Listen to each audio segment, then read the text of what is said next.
Hey guys, welcome back to a new video. I'm Stephanie West. I'm a licensed counselor here in the state of Michigan, and I am owner and operator of In Progress Counseling. Today we're going to talk about fear and why fear really is this valuable asset that we have. Now, if it immobilizes us, it's now become a problem.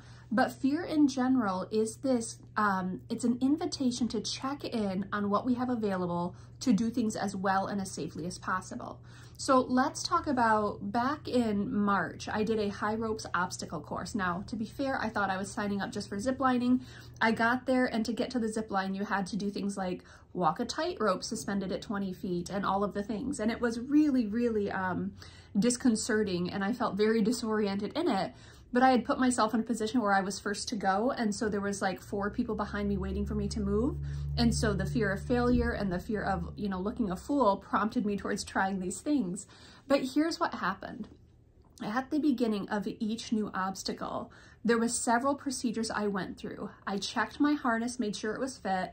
I checked that my safety carabiners were on. I made sure that my foot position was as safe as possible. And then I very trepidatiously walked forward one step after another. And as my fear center just welled up, I would say, Steph, if you fall, we'll deal with it. If you fall, we'll deal with it. Just one more step, just one more step. And I coached myself through it. Now, there was a part 1 and a part 2. By times we got to the end of part 1, both my brother and I were like, I'll be done if you'll be done. And we're like, I could be done.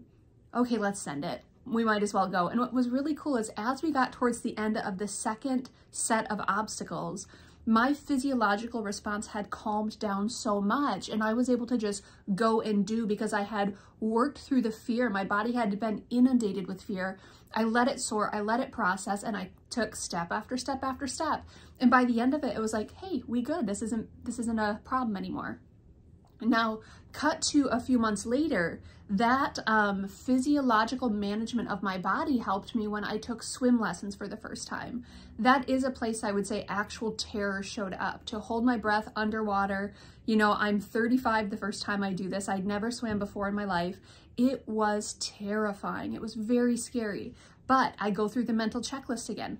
Okay, the instructor's right there. Okay, this is what the method is. If for some reason you can't stay underwater, you get back up. If for some reason you inhale water, you'll have to just let that kind of process. So I talked myself through the logistics, and then I went through the motions.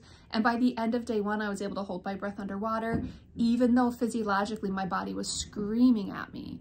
My body is supposed to scream at me when I'm doing something that feels death-defying. However, what I do is I go through the mental checklist of what's available, what do I have in front of me, what do I have to deal with this particular unknown.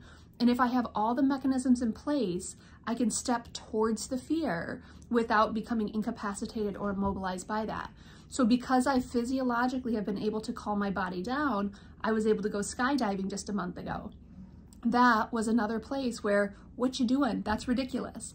But I go through the mental checklist. Okay, the guy who's in tandem with me, he doesn't want to die, so he's going to do everything he can do to keep us as alive as possible. They've got procedures and protocols. They've got all the right equipment. My harness is secure. I've gone through the rigmarole of what to do next. So what was really cool about that is my brain didn't talk back to me at all. So back on the high ropes course, my brain yelled at me the whole time. Swimming, my brain yelled at me the whole time. This time, my brain just let me do my thing without overthinking. And it was just a different experience because I've learned to harness the fear. I've learned to say, yes, fear, you're there. You make sense. This is a big deal. High ropes is a big deal. Learning to swim is a big deal. Skydiving is a big deal. But you can do it in spite of the fear. And that's what I want to invite you into, that idea that fear is asking us to take inventory of the safety protocols or what we have available to us or what's the best way to navigate something. Fear does not necessarily mean stop. So I want to invite you into understanding that what's in front of you, what supplies do you need, what strategies do you need, what support do you need, how do you look at the fear, understand that it's cueing you into things, and then move anyway once you've made sure that things are secure.